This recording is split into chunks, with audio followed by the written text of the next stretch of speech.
दुनिया भर के बाज़ारों में क्या एक बड़ी गिरावट आ सकती है? ये सवाल हम लोग कई बार पूछ भी रहे हैं, एनालाइज करने की कोशिश कर रहे हैं। आज मैं आपके सामने कुछ फैक्ट्स रखूँगा जिसके बाद हम लोग ये समझने की कोशिश करेंगे क्या वाकई एक बड़ी फॉल अभी भी आना बाकी है। आपने देखा होगा ग्लोबल इक्विटीज़ में पिछले कुछ दिनों में दुनिया भर के बाज़ारों में, ख़ासतौर पे अमेरिका चूँकि सबसे बड़ा मार्केट है, वहाँ पे लगातार गिरावट थी, लेकिन हल्के से संभलने की कोशिश की है। बॉन्ड यील्ड बहुत ऊपर गई थी, कच्चा तेल बहुत ऊपर गया था, ब्याज दरें बहुत ऊपर जा रही थी, तो उसकी वजह से लगातार गिरावट थी। लेकिन अब थोड़ा सा बाज़ार संभलने की कोशिश कर रहा है। तो क्या बाज़ार संभलेगा या वाकई एक बड़ी गिरावट से पहले की ये रुकावट है? अब इसको थोड़ा समझने की कोशिश करते हैं कि ये बात निकल के क्यों आ रही है। दरअसल जो बहुत सारे ऑप्शन ट्रेडर्स हैं जो लॉन्ग टाइम की बेट लेते हैं, उनके हिसाब से अभी भी उनको ऐसा लगता है ट्रेडर्स को कि एक फॉल आ सकती है।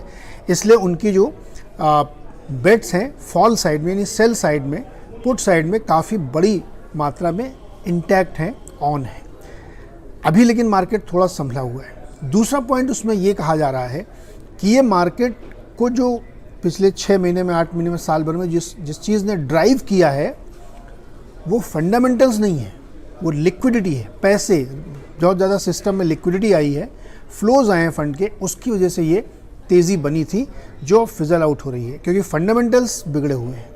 ब्याज दरें ऊपर, कच्चा तेल ऊपर, महंगाई ऊपर, इवन जॉब मार्केट बहुत ऊपर अमेरिका की।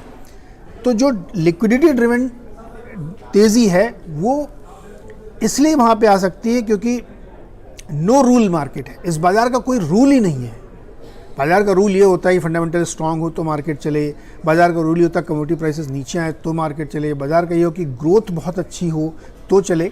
यहाँ पे सब चीज़ डिस्टॉर्टेड है, कोई रूल नहीं है, एक ही रूल है कि लिक्विडिटी है। अब दूसरा पॉइंट इसको देखते हैं। बहुत सारे फंड्स का ये कहना है, बहुत सारे ब्रोकरेजेस का ये कहना है कि जो सिस्टम बेस्ड मोमेंटम चेस करने वाले फंड होते हैं आजकल, जो जैसे इंडेक्स फंड होता है उसको इंडेक्स चेस करना है, सर्टेन पैरामीटर्स पे वो लोग काम करते हैं और वो सब सिस्टमिक है, उसमें मैनुअल इंटरवेंशन कुछ नहीं होता है।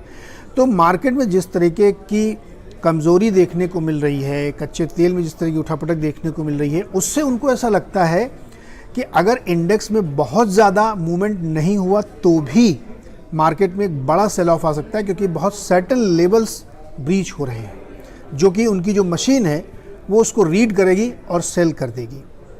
इसलिए जो सिस्टमिक फंड की तरफ से सेल आने की उम्मीद है, गिरावट आने की उम्मीद है, वो काफ़ी बड़ी हो सकती है।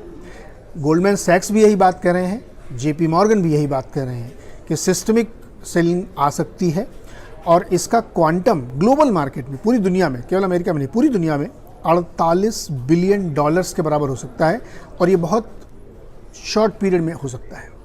तो इसलिए ख़ास तौर पे अमेरिकी मार्केट के जो अदर फंडामेंटल्स हैं उनका स्टेबल रहना बहुत ज़रूरी है।